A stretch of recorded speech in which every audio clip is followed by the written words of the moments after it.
If you walk into the office of Warren Buffett, one of the richest men on the planet, you won't see his degree from the University of Nebraska on the wall. You won't even see his master's degree from Columbia University.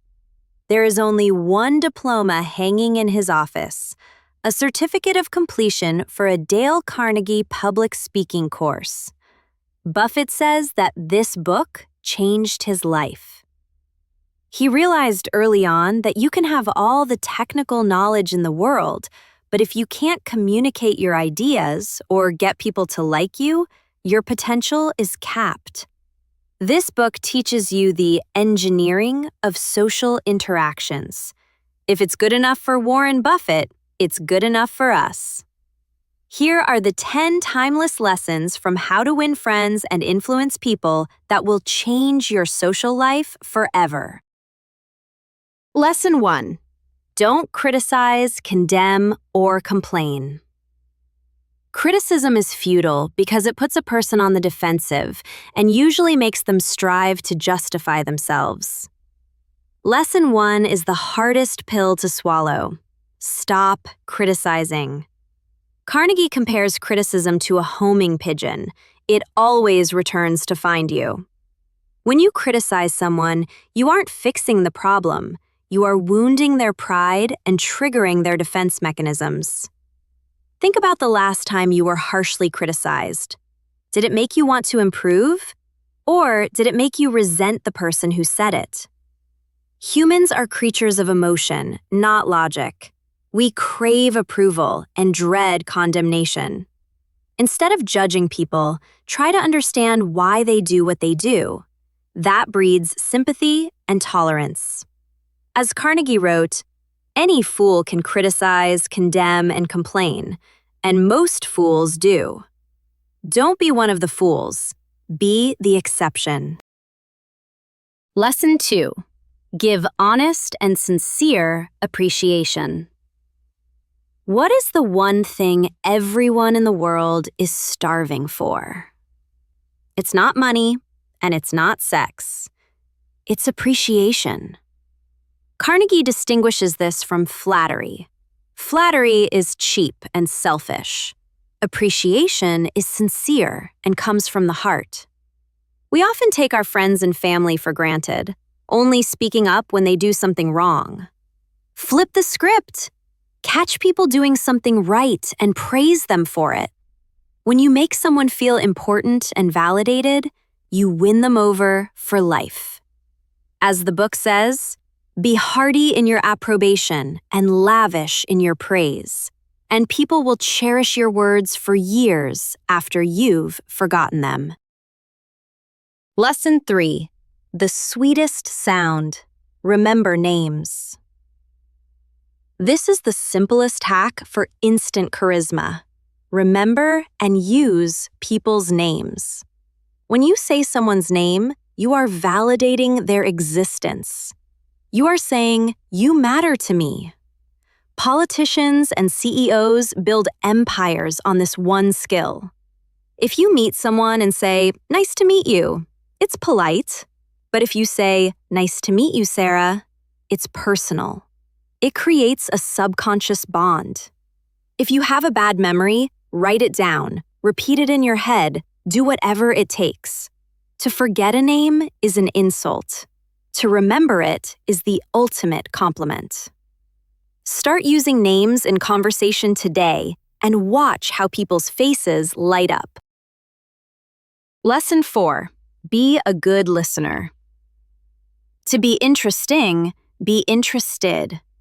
We all love the sound of our own voices, but if you want to be a master influencer, you need to shut up and listen. Carnegie tells a story about attending a dinner party where he spoke to a botanist. Carnegie barely said a word. He just listened to the man talk about plants for hours. At the end of the night, the botanist called Carnegie the most interesting conversationalist he had ever met. Why? Because Carnegie gave him the focused attention he craved. Most people are not listening. They are just waiting for their turn to speak. Break that habit. Ask questions that the other person will enjoy answering.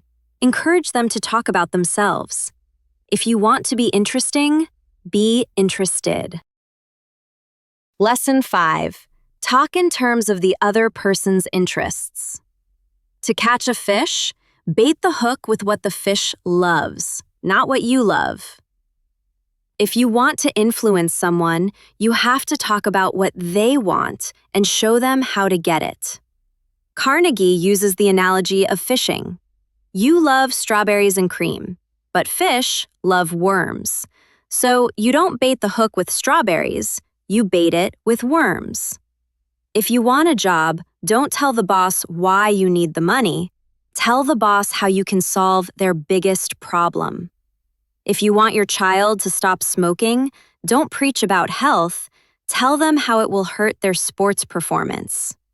Stop thinking about your own desires and start thinking about theirs. That is the only way on earth to influence anyone. Lesson 6. The only way to win an argument is to avoid it. You can't win an argument. If you lose it, you lose it. And if you win it, you lose the relationship. Here is a hard truth.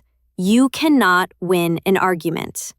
9 times out of 10, an argument ends with each contestant more firmly convinced than ever that they are absolutely right.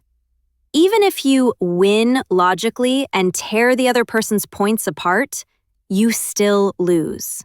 Why? Because you've hurt their pride. You've made them feel inferior. And a man convinced against his will is of the same opinion still. The only way to get the best of an argument is to avoid it entirely. Treat a disagreement like a rattlesnake. Just walk around it. Agree to disagree, find common ground, but never waste your energy trying to prove someone wrong. It's an empty victory. Lesson 7. Never say you're wrong. Telling someone they are wrong is a direct blow to their intelligence, pride, and self-respect. If you want to make enemies fast, just tell people you're wrong. It's the equivalent of saying, I'm smarter than you. Instead of admitting it, they will dig in and defend their error to the death. If you think someone is wrong, be humble. Use phrases like, I may be wrong. I frequently am. Let's examine the facts. This approach is magic. It disarms people. When you admit you might be wrong, it stops all argument and inspires the other person to be just as fair and open-minded as you are. You will catch more flies with honey than with vinegar. Drop the ego, and you'll gain the influence. Lesson 8. Admit your mistakes quickly. If you are wrong, admit it quickly and emphatically. What do you do when you mess up? Most people try to hide it or blame someone else. Carnegie says the ultimate power move is to admit it immediately and with enthusiasm. Say, I was wrong. It was my fault. When you do this, you take the fight out of the other person. They were ready to attack you, but now that you've attacked yourself, the only way for them to feel important is to show mercy and forgive you. It clears the air instantly and builds massive trust. It takes courage to say, I messed up, but it creates a level of respect that defensiveness never will. Be the bigger person. Lesson 9. Let the other person feel the idea is theirs. People have more faith in ideas that they discover themselves than in ideas that are handed to them. Have you ever noticed that you trust your own ideas more than anyone else's? So why do we try to force our opinions down people's throats? A master influencer doesn't care about the credit, they care about the result. The strategy is inception. Plant a seed. Ask questions that lead the person to your conclusion. Let them connect the dots. When they say, hey, I have a great idea, and it's the idea you wanted them to have, don't correct them. Congratulate them. When people feel an idea is theirs, they will work 10 times harder to make it succeed. If you want cooperation, let them claim the ownership. Lesson 10.